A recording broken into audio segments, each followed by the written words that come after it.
Meus irmãos, graça e paz. Hoje é um dia muito especial, no qual nós podemos reservá-lo ao Senhor para servi-lo, para adorá-lo, para dedicar única e exclusivamente a Ele.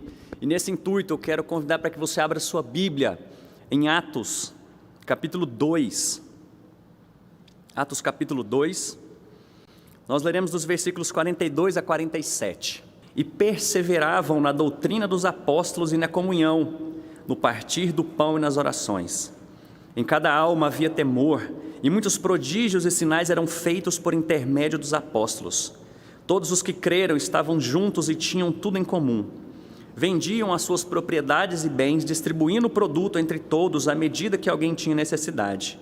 Diariamente, perseveravam unânimes no templo, partiam pão de casa em casa e tomavam as suas refeições com alegria e singeleza de coração, louvando a Deus e contando com a simpatia de todo o povo. Enquanto isso, acrescentava-lhes o Senhor dia a dia os que iam sendo salvos. Vamos orar mais uma vez?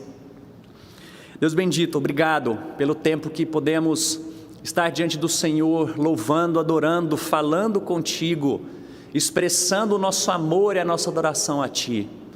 E queremos rogar nesse momento para que o Senhor nos conduza e continue a nos conduzir, dando-nos entendimento da Tua Palavra. Obrigado porque através dela agora nesse momento nós podemos aprender a respeito de uma igreja modelo que serve para nós. Mas também na continuidade desse livro nós percebemos homens, líderes que foram levantados para cuidar, zelar e conduzir essa igreja. Portanto, ó Pai, sê conosco, dá-nos entendimento e nos firme na Tua Palavra nesse momento. Nós oramos assim em nome de Jesus. Amém. Eu quero começar lendo um trecho bem breve de uma parte do livro chamado Qual a Missão da Igreja, de Kevin DeYoung, que fala assim: a missão da igreja é ir ao mundo e fazer discípulos, proclamando o Evangelho de Jesus Cristo no poder do Espírito, e reunindo esses discípulos em igreja, para que eles adorem o Senhor e obedeçam aos seus mandamentos, agora e na eternidade, para a glória de Deus, o Pai. Esse pequeno trecho resume muito bem qual é a missão e a essência da igreja. Para mim, o ponto importante, talvez o ponto mais alto disso daqui, que nós entendemos como sendo missão e essência da igreja, é quando ele fala que reúne discípulos em igrejas para que eles adorem o Senhor. Tudo isso que nós fazemos e pensamos, inclusive lemos aqui agora, da igreja ir ao mundo fazer discípulos, proclamar o Evangelho de Jesus no poder do Espírito Santo, tem como finalidade a adoração ao Senhor. E por isso nós podemos pensar, por que nós existimos como igreja? Por que a nossa igreja está nesse local? Então, diante disso, pensando na missão da igreja, nós vemos o ID cumprindo aquilo que Deus e o próprio Jesus Cristo nos conclamou a fazer, chamando discípulos a Ele, mas com o intuito de poder adorá-lo. Então nós vemos na essência a questão da adoração do povo de Deus. E eu creio que esse texto que nós lemos em Atos nos ajuda a perceber de forma profunda e prática como funciona essa igreja na sua essência na questão da adoração. E o meu intuito é ainda percorrer alguns textos para frente aqui de Atos, porque a história nos narra que essa igreja cresceu e então foram eleitos diáconos e presbíteros, líderes para cuidar e zelar do povo. E como a gente se aproxima de uma eleição aqui na nossa igreja, justamente para eleger líderes na nossa igreja, eu quero que a gente possa pensar então diante desse texto da palavra de Deus, qual a nossa missão como igreja e qual o dever dos líderes diante dessa missão e o dever como membros de igreja diante de uma eleição como essa. Só para nós entendermos então, contextualizando, o livro de Atos começa, se você voltar um pouco à sua Bíblia, ele começa nos narrando a respeito da ascensão de Jesus. Jesus subindo aos céus, ele havia ressuscitado, ele apareceu ali para algumas pessoas e subiu aos céus na visão de muitas pessoas viram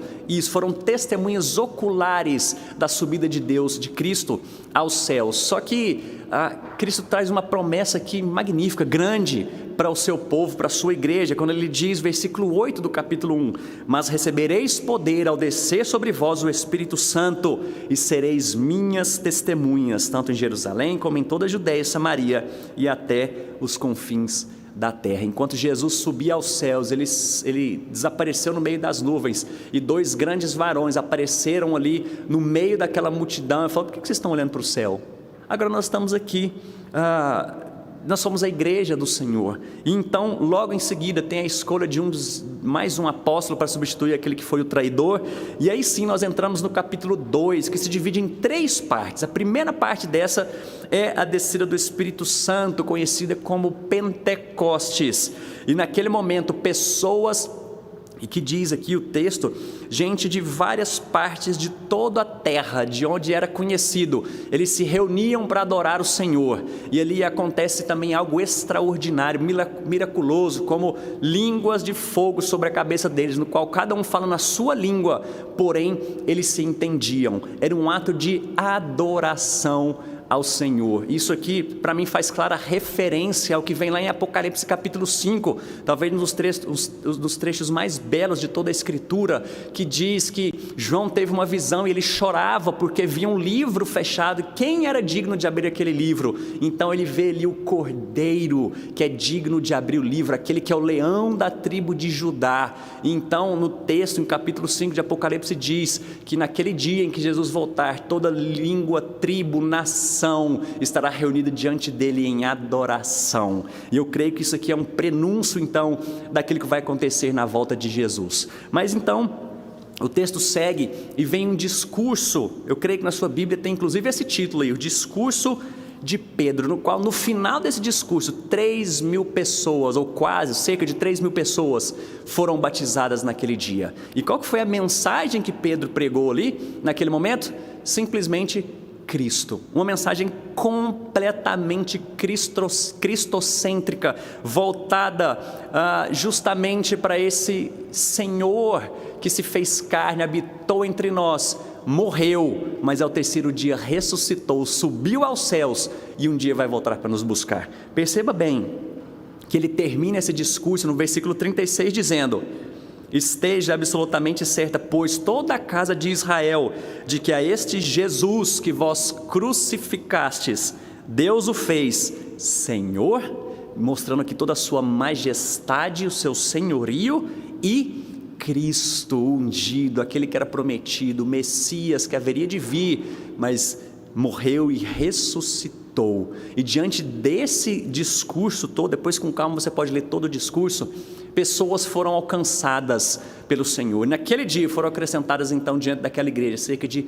3.000 pessoas. E agora nós temos a partir do versículo 42, a terceira parte desse capítulo 2, que mostra como, e eu creio que tem um título aí ainda na sua Bíblia, como viviam os convertidos, e mostra para nós então quais foram os efeitos do Pentecostes, do Espírito Santo estar sobre aquelas pessoas, aquele que Cristo havia prometido, o Consolador que estaria com a sua igreja. Agora, de forma prática, o Consolador estava na sua igreja, habitando em cada membro daquela igreja. E então quais foram os efeitos, ou como aquela igreja vivia? E isso mostra para nós uma igreja modelo. Só lembrando que aquela não era uma igreja perfeita.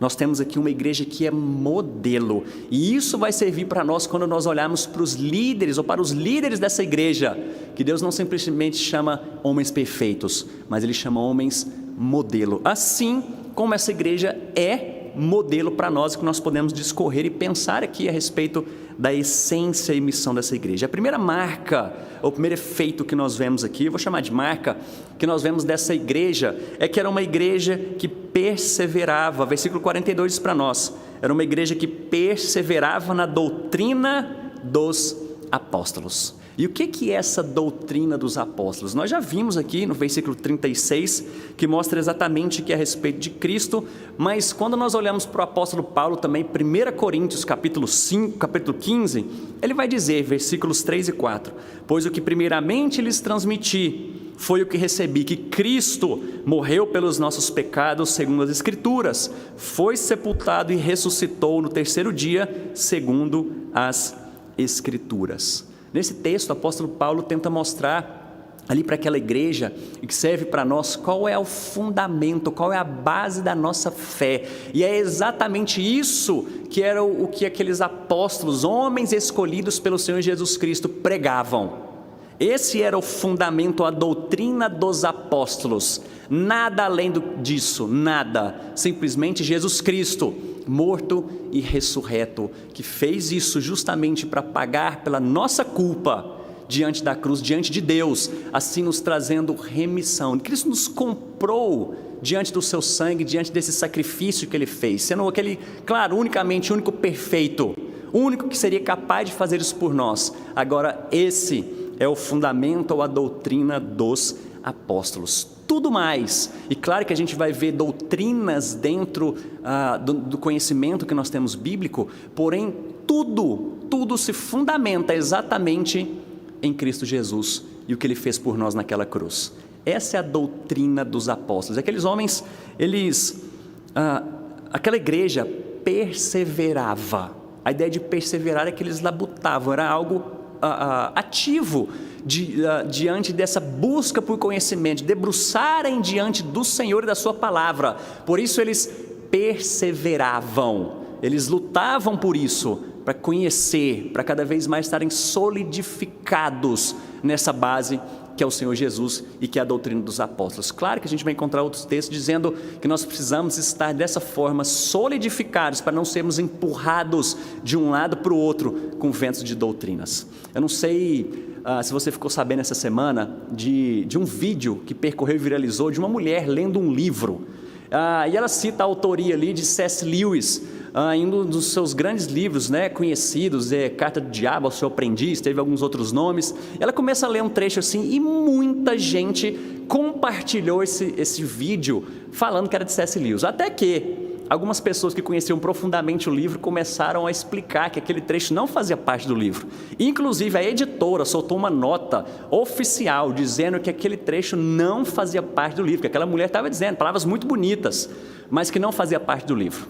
E o que eu quero dizer com isso aqui, ilustrando para nós? Porque muitas vezes nós pegamos trechos como esse e começamos a replicar, sem saber exatamente o que está fundamentado naquele livro. E isso serve de exemplo para nós, diante desse texto que nós encontramos aqui, que perseveravam na doutrina dos apóstolos. Nós não podemos simplesmente ouvir qualquer coisa, ouvir ensinamentos e crer, às vezes, diante de uma autoridade, ou de uma pessoa que eu gosto, ou qualquer coisa nesse sentido, e tomar aquilo como fundamento da palavra de Deus. Nós precisamos estar fundamentados nessa doutrina dos apóstolos, para não acontecer como muitos fizeram, e depois teve um pedido de desculpa aí, geral, a respeito desse compartilhar desse vídeo que não era verdade, mas nós podemos também, dessa forma, junto com a palavra de Deus, cair nesse tipo de história. Nós precisamos estar solidificados, entender qual é a base da nossa fé. Mas ele continua, esse trecho continua então, que é a segunda marca dessa igreja, e eu creio que o restante do trecho, ela decorre justamente desse ponto. Então perceba, em primeiro lugar, eles perseveravam na doutrina dos apóstolos. Em seguida, eles também perseveravam na comunhão. E como eu disse, eu creio que o resto tem a ver justamente com essa comunhão que fala no partir do pão e nas orações. Ele mostrando para nós o que é essa comunhão. No partir do pão, nas orações. Depois, eu vou voltar nesses textos, ele fala no versículo 44, que tudo que eles tinham era em comum, vendiam suas propriedades. Versículo 46 ainda vai falar na segunda parte, partiu o pão de casa em casa, tomava suas refeições com singeleza e alegria de coração, louvando a Deus. Então, o texto e o trecho que ele traz aqui de comunhão tem a ver com todo o restante desse capítulo. Essa comunhão é um termo provavelmente conhecido de muitos, que diz sobre, o termo usado aqui é koinonia, aquilo que é comum. Então, nós temos algumas aplicações dentro disso aqui, alguns entendimentos a respeito dessa koinonia, que em primeiro lugar é a comunhão que a Trindade tem entre si. Essa é uma koinonia, comunhão entre eles, mas também tem a ver com a comunhão que nós temos com Cristo, num segundo entendimento e aplicação dessa palavra, comunhão que nós temos com Cristo, porque com Ele morremos, com Ele também ressuscitamos. Nós somos participantes não só da morte de Cristo, mas nós comungamos com Ele, nós temos comunhão com Jesus Cristo e, claro, com toda a Trindade, por meio do Espírito Santo que habita em nós e por meio do sangue de Jesus que foi derramado naquela cruz. Agora nós temos acesso ao Pai. É isso que nós estamos fazendo aqui, adorando ao Senhor. E pela graça de Deus esperamos que possamos, daqui pouco tempo, a gente possa estar reunido aqui como povo do Senhor, diante da presença dEle, em comunhão.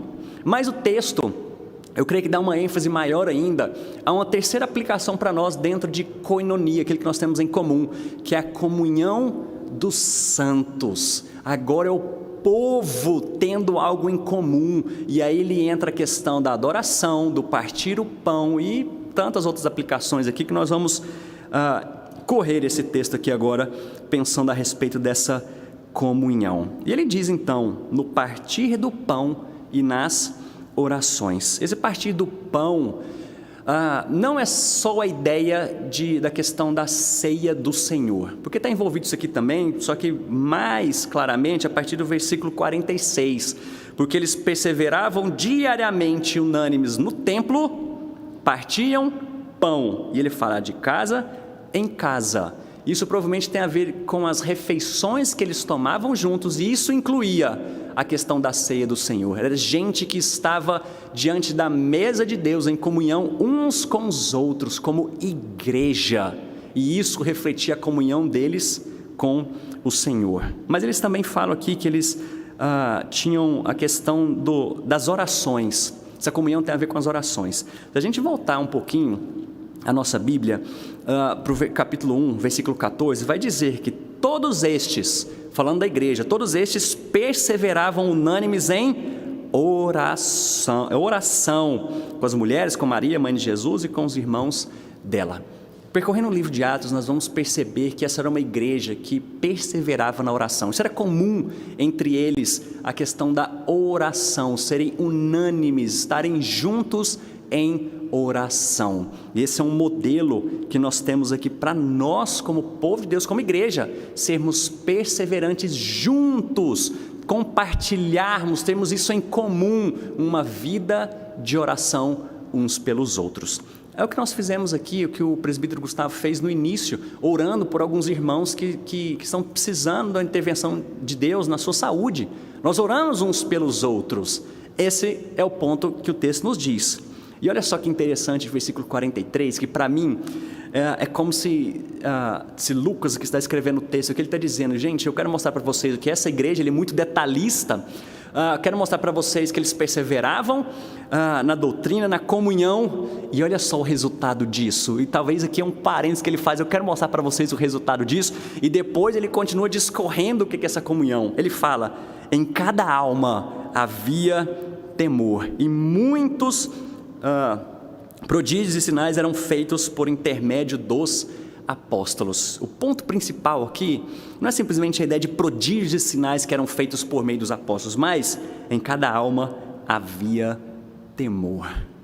Por conta dessa comunhão que eles tinham, por causa desse conhecimento e perseverança na doutrina, isso trouxe temor para o coração deles. E esse temor não é simplesmente a ideia de medo, não é esse uso que a gente faz de alguém temer, de ter medo, apesar de que pode ser aplicada para essa palavra de temor, porque nós deveríamos ter medo de ofender a santidade do nosso Deus. Nós estamos diante de um Deus que é justo, santo, odeia e não tolera pecado. Então o temor diante dele tem a ver com ter medo de ofender a santidade e a retidão do nosso Deus. Mas tem a ver, eu creio que é o ponto forte desse trecho aqui de temor, é de ter um zelo, de ter um cuidado, é de ter essa fé alicerçada no Senhor.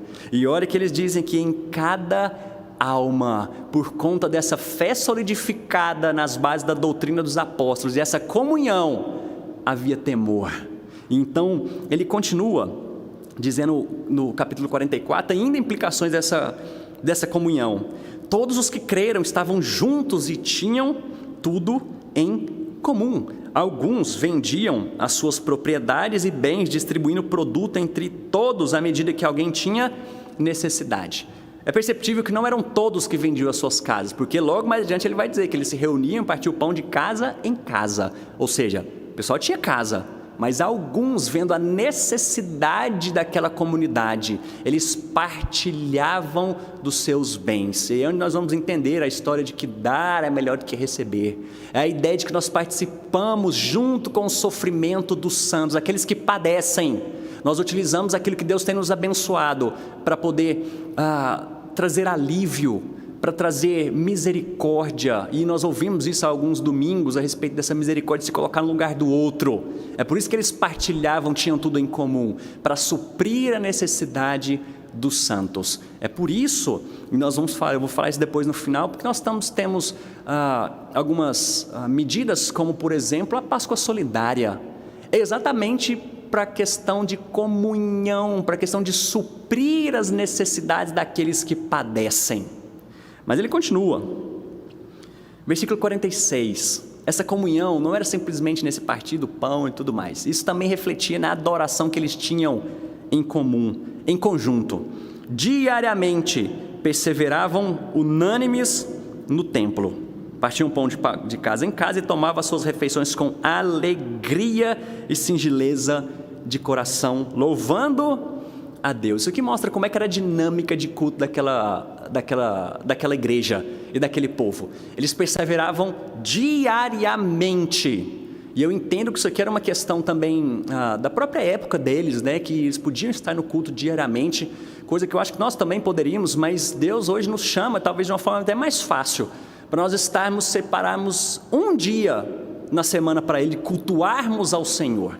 E claro que eu estou tirando aqui a exceção desses tempos que a gente não pode estar reunidos aqui, mas diante desse um dia, nós vemos que tem gente ainda que faz pouco caso, gente que prefere curtir uma preguiça em casa ou fazer qualquer outra coisa, a não ser estar em comunhão com os santos. E olha só como é que essa igreja agia, diariamente perseveravam unânimes no templo. E em seguida, eles partiam pão, e agora compartilhar refeição juntos, e o compartilhar de uma vida em comum. Eles cresciam e caminhavam juntos, e faziam isso com alegria e singeleza de coração. Isso trazia alegria para o coração deles, poderem estar juntos, e eles louvavam a Deus. E olha só o resultado de tudo isso, que para mim é uma marca e uma característica implícita nesse texto, que ele diz, contando com a simpatia de todo o povo. Como que eles contavam com a simpatia de todo o povo? Eles conviviam com pessoas ao seu redor, e essa alegria, essa comunhão, esse cuidado, esse zelo com a palavra, influenciava pessoas que estavam ao redor deles. Isso aqui para mim de forma indireta é a maneira como eles evangelizavam, era cumprindo o ID, era cumprindo aquilo que o Espírito Santo agora, com o poder que habitava sobre eles podiam agora viver para o Senhor e falar dessa mensagem para o Senhor. E o resultado de tudo isso é, enquanto isso, acrescentava-lhes o Senhor dia a dia os que iam sendo salvos. Portanto, diante dessa vida dedicada ao Senhor, em comunhão, em perseverança na doutrina, vivendo o Evangelho dia a dia, isso testemunhava para as outras pessoas, isso acrescentava pessoas que o Senhor trazia para eles diante da conversão. E interessante ele falar isso aqui para nós, que o Senhor acrescentava dia a dia os que iam sendo salvos, porque Jesus salvava e acrescentava essa comunidade. Então perceba que nós temos alguns pontos aqui. Primeiro, Cristo, ele não acrescenta para salvar, é o contrário, ele salva e acrescenta. Isso nos faz pensar que não existe crente sem a comunhão dos santos. Gente que não é acrescentada na igreja, que não vive dessa forma. Portanto, é assim que a igreja vivia, a igreja primitiva, talvez a primeira igreja que existiu desse formato aqui, após Jesus. Como eles viviam? Juntos, eram acrescentados, eles tinham koinonia, comunhão, tinham coisas em comum para compartilhar, não só a sua fé, que é claro que todos nós temos em comum, um só Espírito, um só batismo, uma só fé, um só Deus, mas eles tinham coisas em comum e poderem compartilhar isso diariamente. Então, terminando essa parte, eu quero que a gente possa percorrer ainda mais para frente, porque isso aqui é um modelo para nós de igreja, assim como nós também devemos pensar a respeito de igreja, algo muito simples, eles simplesmente viviam juntos, perseveravam na doutrina. E é por isso, por exemplo, permita-me voltar aqui nesse perseverar na doutrina, é que nós damos tanta importância para a escola dominical, que vai começar daqui a pouco, para que você possa aprender mais, para que você possa aprofundar mais na doutrina dos apóstolos. Porém, o texto continua e narra algumas coisas que aconteciam nessa igreja. Por exemplo, capítulo 2, versículo 32 diz: da multidão dos que creram, era um o coração e a alma. Mas, gente, onde tem pessoa ou pessoas, e claro, nós nos vemos como pecadores, onde tem gente, tem pecador, tem problema. E essa era uma igreja grande, 3.000 pessoas, e aí em seguida vai falar que Deus acrescentou, chegava a quase 5.000 pessoas. Olha só o que começou a acontecer no meio desse povo. Capítulo 5 vai nos narrar, e um pouquinho mais para frente vai nos narrar a história de Ananias e Safira, gente que vendeu a propriedade, quis esconder. O texto fala ali que Satanás moveu o coração deles, e eles esconderam uma parcela daquela venda, mentiram. E assim Deus os puniu imediatamente, para que eles servissem de modelo também para o restante da sociedade. Olha só, onde tem pecador, tem problema. Logo em seguida, no capítulo 8, vai falar a respeito de Simão, diante de Filipe. Filipe fazia muitos milagres, Simão era um mágico, que enganava as pessoas com magia. Então chega Filipe cheio do Espírito Santo, e esse Simão, é interessante que fala que ele foi convertido ao Senhor, ele acompanhava Filipe, mas ele diz: Filipe, eu quero do seu poder, eu também quero poder demonstrar isso para as pessoas. E ele precisa ser duramente repreendido. Olha só onde estava a mente desse homem que pertencia à igreja, querendo poder ou manifestações de poder. A gente vai encontrar capítulo 13, capítulos 13 e 15, mostrando a respeito de João Marcos, que se ausentou. Capítulo 13 fala que João Marcos se ausentou das viagens missionárias, junto com o apóstolo Paulo, e o capítulo 15 mostra a chateação do apóstolo Paulo diante de João Marcos, que ele achava injusto ter que chamá-lo para continuar a jornada, visto que ele os abandonou durante as viagens. E capítulo 19, só para a gente encurtar isso aqui, essa história, nós vamos ver alguns judeus exorcistas ambulantes que atormentavam o povo de Deus. E aí, eu quero só voltar aqui para o capítulo 6, diante de toda essa história. Veja só, a igreja crescendo, a igreja modelo, problemas acontecendo. Agora no capítulo 6, voltando um pouquinho aí, versículo 6, capítulo 6, versículo 1, que diz: ora, naqueles dias, multiplicando-se o número de discípulos, igreja crescendo, houve murmuração dos helenistas, que eram judeus de língua grega, contra os hebreus, que eram judeus de língua hebraica ou aramaica, porque as viúvas deles estavam sendo esquecidas na distribuição diária. Igreja crescendo, muita gente precisando ser amparada. Agora alguns começam a murmurar no meio do povo. Então o que eles fazem? Versículo 2: então os 12 apóstolos convocaram a comunidade dos discípulos e disseram: não é razoável que nós abandonemos a palavra de Deus para servir às mesas. Mas irmãos, escolhei dentre vós 7 homens de boa reputação, cheios do espírito de sabedoria, cheios do espírito e de sabedoria, os quais encarregaremos deste serviço. E quanto a nós, nos consagraremos à oração e ao ministério da palavra. Aqui nós vemos a escolha ou eleição de diáconos cheios do Espírito para cumprir um papel muito importante e fundamental no meio da igreja, no meio do povo de Deus, de suprir a necessidade daqueles que padecem. Mas a gente não pode encontrar aqui ou pensar que os apóstolos estavam sendo arrogantes. Falou: olha, não é bom que a gente abandone a palavra de Deus para servir à mesa. Eu creio que seria bom para aqueles apóstolos, naquele momento, poderem servir à mesa, porque isso mostraria a sua humildade. Mas o fato é de que Deus separou homens para que pregassem a palavra. A gente vai ver textos, por exemplo, como 1 Timóteo, falando sobre isso. 5, devem ser considerados merecedores de dobrados honorários os presbíteros que presidem bem, com especialidade os que se afadigam na palavra e no ensino. Aqui Deus mostrando através da sua palavra homens que foram selecionados, e aqui nesse sentido escolhidos, eleitos para exercer funções específicas dentro da igreja. Para quê? Para voltar àquela essência, a missão da igreja de adorar ao Senhor diante de toda aquela estrutura que nós vimos. Deus agora cumprindo o mandato dele diante da adoração do povo, agora escolhendo homens para servirem as mesas, e outros aqui no papel de apóstolos que ensinavam a palavra. Mas o texto também continua mostrando o capítulo 14, eu não vou ler esse texto não, capítulo 14, versículo 23, vai falar da eleição de presbíteros, homens, anciãos, em outros textos vão chamar de bispos, que é a mesma classe que ele está dizendo aqui, homens que tinham o dever de cuidar e zelar. Capítulo 20, versículo 17 e 18, vai nos dizer sobre isso, falando: atendei por vós e por todo o rebanho sobre o qual o Espírito Santo vos constituiu bispos para pastoreardes a igreja de Deus, a qual ele comprou com o seu próprio sangue. Então nós temos aqui o começo da definição dos ofícios da igreja. Na verdade são dois ofícios, no qual um deles a gente separa, porque são pastores, presbíteros e diáconos. Os apóstolos, a gente vê alguns outros ofícios extraordinários aqui, de profetas, apóstolos, e ele usa um termo de evangelista também, que eram dotados de dons extraordinários, que nós cremos que isso cessou após o período apostólico, mas os outros continuam. Quando nós temos aqui esses homens que zelavam, e dentre esses homens que zelavam, presbíteros, são pastores da igreja, aqueles que se afadigam na palavra e no ensino, e outros que continuam pastoreando, porém com uma ênfase diferente nesse pastoreio.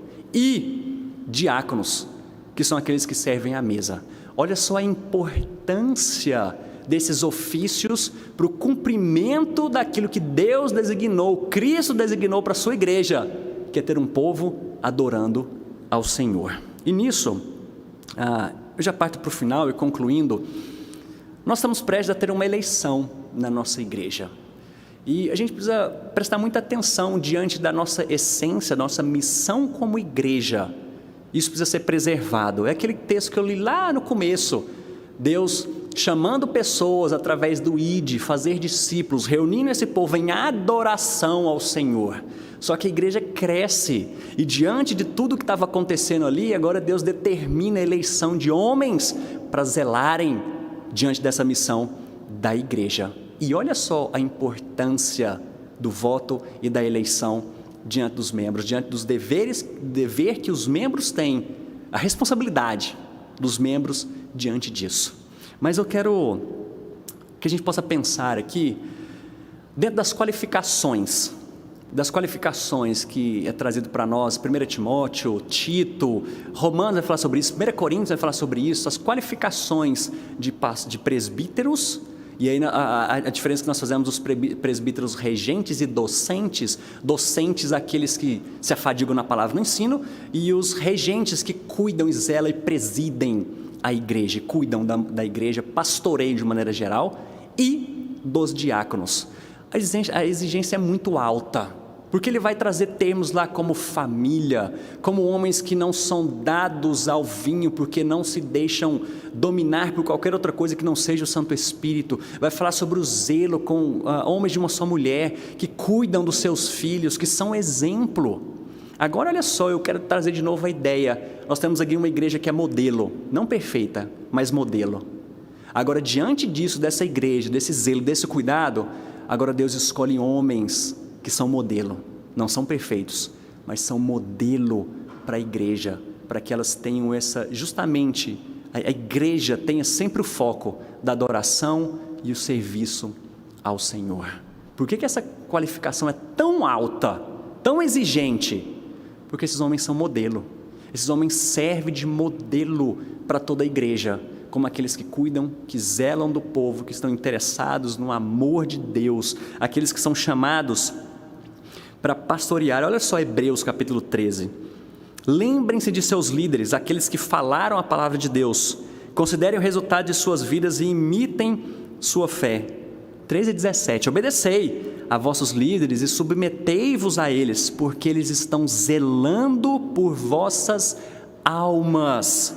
E agora o ponto talvez mais pesado aqui, como homens que terão que prestar contas. A responsabilidade é muito grande, por isso que a exigência é muito grande, por isso que a responsabilidade da igreja e desses líderes é muito grande. Mas é claro que nós descansamos no cuidado de Deus, sabe, esse poder que habita em nós através do Espírito, esse poder, esse Espírito que nos capacita a cumprir essas exigências e sermos modelos para a igreja. E assim, algumas aplicações, e agora de fato finalizando.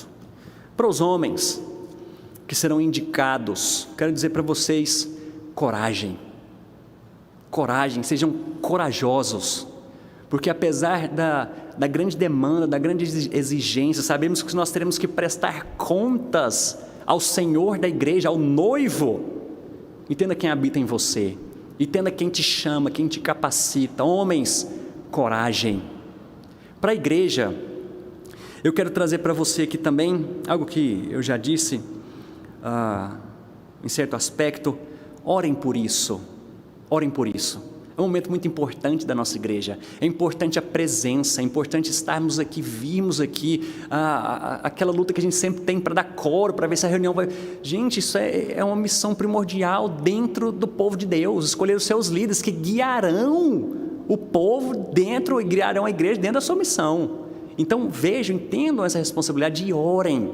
Vejam aqueles homens que têm essas qualificações para poderem conduzir você, a sua família, essa igreja em adoração ao Senhor. Indiquem pessoas assim. Existem homens muito valorosos no nosso meio que podem cumprir esse chamado diante de Deus. E por fim, que Deus possa nos abençoar como igreja do Senhor, para que a gente possa cumprir exatamente o mandato dele para nós, em adoração, servi-lo, fazer discípulos, para que naquele dia final, todo povo, língua e nação se reúna diante daquele que é o Senhor da igreja, adorando e dizendo: Santo, Santo, Santo é o Senhor. Vamos orar.